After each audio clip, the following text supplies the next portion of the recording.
Hey guys, it's me, your Uncle Herbie, the dad you wish you had at Tempe Town Lake, Arizona, Tempe, Arizona, in beautiful weather, with my new friend Kaylee, who has a question that I have never heard before.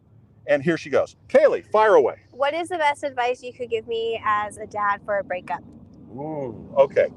Mind if I ask you a couple questions? Are we getting? Yeah. Because every breakup is different, so Yeah. so I want to get a little context. Mm-hmm. Are you going through a breakup right now? Yes. Okay. Is he older or younger than you? Older. Okay. And may I ask how old you are? I am 28. 28. And how old is he? 30. 30. Okay, so roughly the same age. I was trying to determine, men are very immature in comparison with women. So if you get a man and a woman no kidding.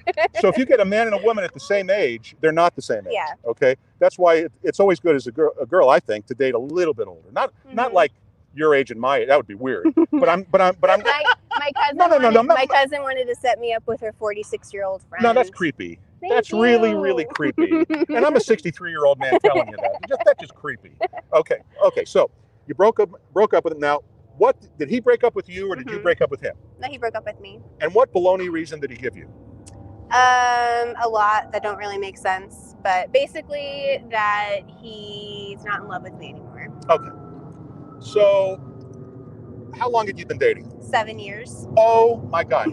And in 7 years, he never proposed to you, and never. He did. Okay, and what did you say? Yes. And how long ago was that? 2 years ago. And you didn't get married in 2 years? Nope. Okay, I'm going to do this. If we weren't on camera, I would use a bad word like he was full of. Okay, but I'm going to leave that. All right. What you were dating, you didn't realize it, but you were dating what I call a Peter Pan.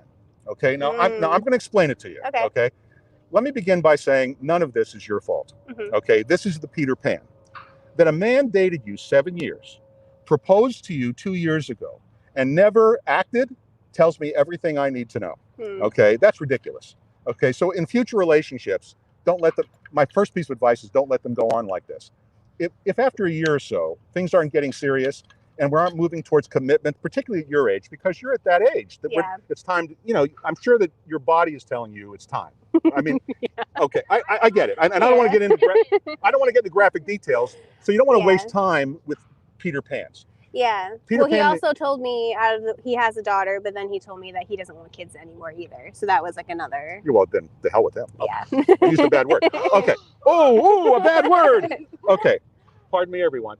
Okay, so I swore when I started this channel I was not going to be profane, but that slipped. Peter Pans are boys that'll never grow up. Is the daughter living with his ex, or is she living with him? His ex. Okay.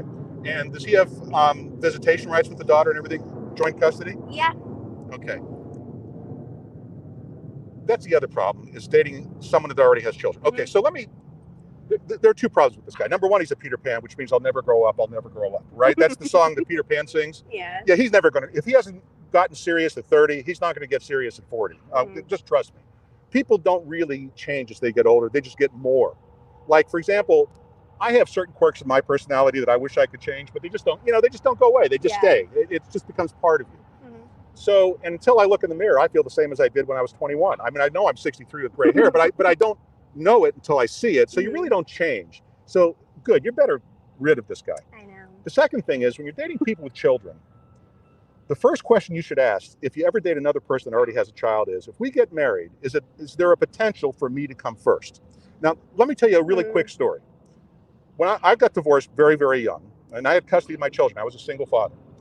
And at the time, my mother was dying of cancer. And she was at the University of Arizona Cancer Center in Tucson. And I had a date one night with this is in the 80s. This is a long time ago. I had a date with a girl that at the time was Miss Arizona. So I was real excited, real pretty girl, blah, blah, blah, blah, blah. So I picked her up, we went out to the dinner, and we sat down, and she asked me the weirdest question. She said, if I married you and I was in a rowboat with your children and the rowboat overturned and you could only save your children or me, who would you save? And I said, my kids. And she said, that's it, date's over, take me home. I swear to God, this really happened. Now, that's so weird. I did take her home. It was the most uncomfortable drive after a date. It was like the worst date ever. At least she was being honest. She was being honest, but I didn't understand the question. Yeah. So after I left her off, it was still sunny out. And it was still visitation hours at the University of Arizona Cancer Center. So I went to visit my mom, and I told her the story of what went on. And she gave me a piece of advice that I'll never forget, and now I'm going to pass it on to you. Okay. She said to me, that was a really an inartful question, but do you understand what she was saying to you? And I said, no, I don't. I don't understand this whole question. She said she was asking you who would come first if you got married, her or the kids. Mm-hmm. And she said to me, Herbie, if the answer isn't her, don't marry her, because the kids will come between you. They can't help it. They're children. They're going to resent any new person in the life. So unless the new partner comes first, and that means always taking their side no matter what, even against the kids, don't get married. Okay, fast forward, it's now 1989, and I'm getting married to my wife, Terry, okay, who ended up being my real wife. And I had 2 children by a previous marriage. So I sat down with my children before we got married, my son John, my daughter Lindsay. My son John was my best man. He was 11. My daughter Lindsay was 13 at the time. And I sat down with him and I said, look, here's the deal.